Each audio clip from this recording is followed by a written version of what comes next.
and welcome to another episode of Spotlight Sessions. My name is Ilan Fisher. I'm the host, and I also head up accessiBe's relationships with different nonprofits all over the world. And today, I'm really excited to be having a conversation with Robin Bramson, who's the program director at Whispering Mains. How's it going, Robin? Great. How are you this morning? Yeah, I'm doing great. So, Robin, you and I were speaking a little bit offline, and you've really connected with our team. I'd love to know a little bit about your story professionally and personally, and also a little bit more about the Whispering Mains Foundation. All right. So Whispering Mains is a therapeutic riding center located in Miami, Florida. We started in January 2012, so we just passed our 10-year anniversary. So happy anniversary to us.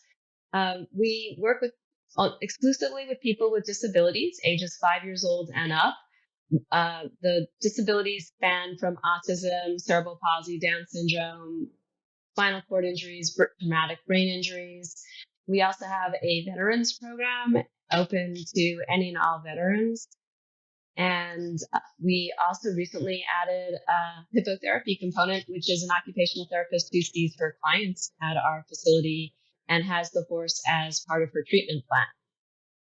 Myself, I've been with Whispering Mains since the day we opened. I've been the program director since January 2012. And for a long time, I taught a lion's share of the lessons here. My background is that I was a biology major in school, but I always loved horses. My dad had me riding horses from me and my sister actually had us riding horses since we were 5 or 6 years old. And when I graduated college, I thought, gosh, what could I do with horses that I could support myself? And I didn't find it. So I went on to have a career in corporate America. I worked for Johnson & Johnson and for Siemens.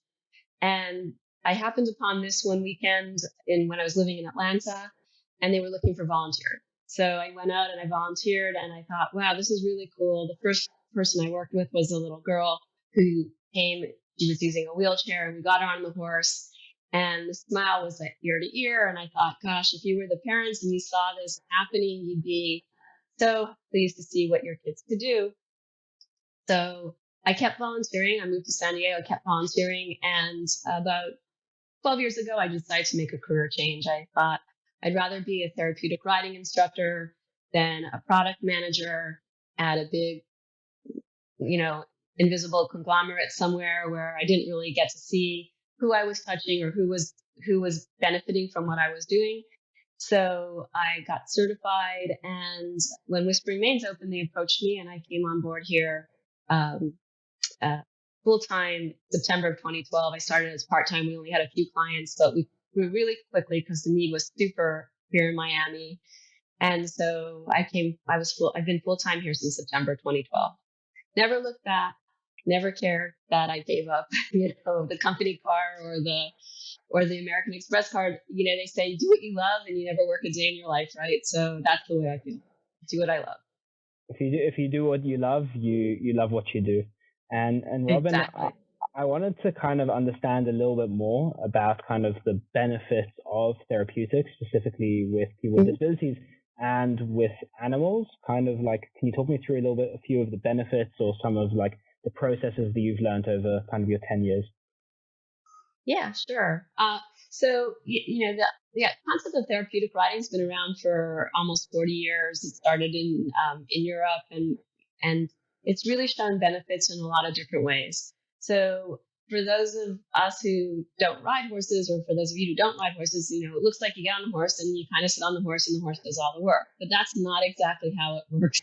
We have to really use our bodies and our minds when we're riding the horses. So you don't want to be on the horse just kind of bouncing around and just as the horse moves, like that your body's not doing this. You actually need to hold yourself still. So when you learn to do that correctly, you're going to improve your range of motion, you're going to improve your strength, you're going to improve your balance.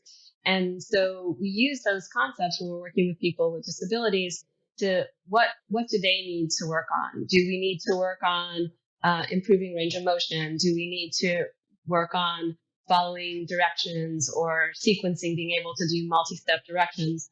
So we use the concepts of horseback riding and the horse as a partner to help people develop those skills. And then if you can develop the skill on the horse, then that could translate into your life, right? So maybe, for example, maybe your goal is you'd really like to be able to ride a bicycle, but you don't have the balance. So if you can work on balance on the horse, you may develop the balance and then you're able to ride a bicycle. Or perhaps there are people who have social skills, there are deficits that they don't speak. They have either not ability to speak, or they have fear of speaking to other people, or they can't communicate.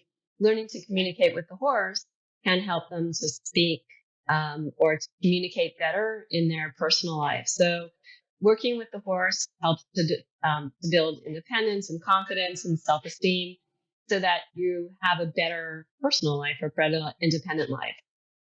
Awesome. Thank you. Thank you so much for sharing. And I'm learning a fortune just from listening. You mentioned earlier that when you do what you love, you never really work a day in your life. I wanted to kind of understand if there are any lessons that you took from your work as a product manager in the corporate world that you've kind of transferred to your role today as the program director. Yeah, there were a lot of things. I think that being, working for big companies that I work for, I did learn a lot of things. I learned discipline. I learned organization. I was a project manager as part of my product manager role. I was project manager. So here at Whispering Mains, we're super dependent on volunteers. So we program about somewhere between 50 to 70 riders a week. So that means we're running about 40 to 50 hours of lessons a week. And that's a lot of moving parts. We have to have horses ready. We have to have riders here on time, right? But we have to have horses ready. We have to have people to help us with the horses. We have to have instruction ready. We have to do lesson plans. We have to follow progression notes. And so that discipline of being able to manage projects and stay on time. The people who work around me know I'm a big fuss about time. I'm like, we start on time and we end on time. But that allows us to see as many clients as we do. And we really do see back-to-back clients. We work with local schools. They bring 10 kids from, they put horseback riding as part of their curriculum.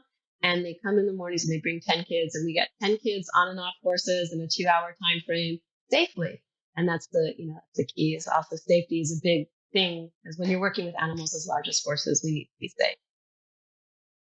That's amazing, and thank you for sharing that and for kind of explaining how those skills transfer. One of the things I'm really interested about is looking at the kind of individual stories. So is there an individual story or kind of an achievement of somebody who's gone through your programs that you'd be willing to share or kind of explain a little bit more about? Oh, absolutely. So I have a lot, but I recently was sharing this one. I think this is one that really kind of touches everybody's heart. When we were first starting, we had a young girl who came to ride here, and she actually came with her speech therapist, and she had apraxia, so she didn't speak easily, and she had very few words. And she would come and they would work on just saying very simple words. We teach the children to say, and the adults, it's not just children, the riders, to say, walk on when we want the horse to go. And we work really hard with her to be able to say walk, if she could, just say that. And then her mother related to me one day that the first sentence she ever heard her daughter say was, I rode a horse today.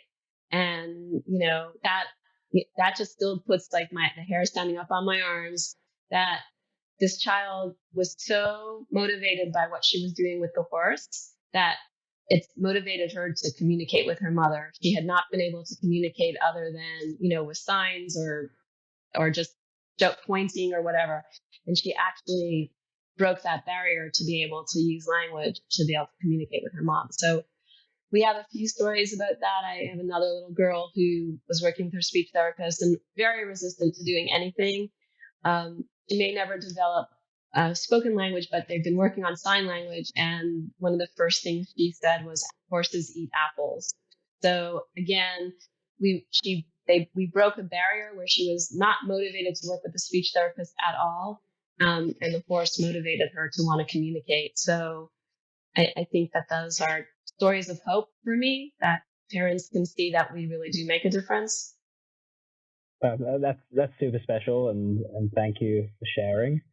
And On that topic, I would like to ask really every guest that comes onto the Spotlight sessions is what accessibility means to them. Because accessibility can mean something super broad, even if it's to, move the needle just that little bit, like those stories showed, can make a massive impact. So I wanted to kind of ask what accessibility means to you, and I'm sure your experience at Whispering Mains has also shaped that definition. Yeah. So to me, accessibility means that everybody can participate. We live in a world where I think, without thinking about it, we've put barriers in place that either somebody who can't speak or can't hear or uses a wheelchair can't get there and do the same things as everybody else. We say the horse is the equalizer. It will help everybody be equal. And I think that's what accessibility is. For me, is that we remove those barriers and make sure that everybody can participate and that we don't leave anybody behind. Because as one of the relatives of one of the riders said, we can't leave anybody behind. We have to make sure that everybody's able to participate. And so that's accessibility. Amazing. And really the last thing I wanted to ask was the work of Whispering Mains. Hopefully more people are going to get involved and you're going to grow for, celebrate another 10 years in no time. But for people who want to get involved, partner up, volunteer, how can they reach you?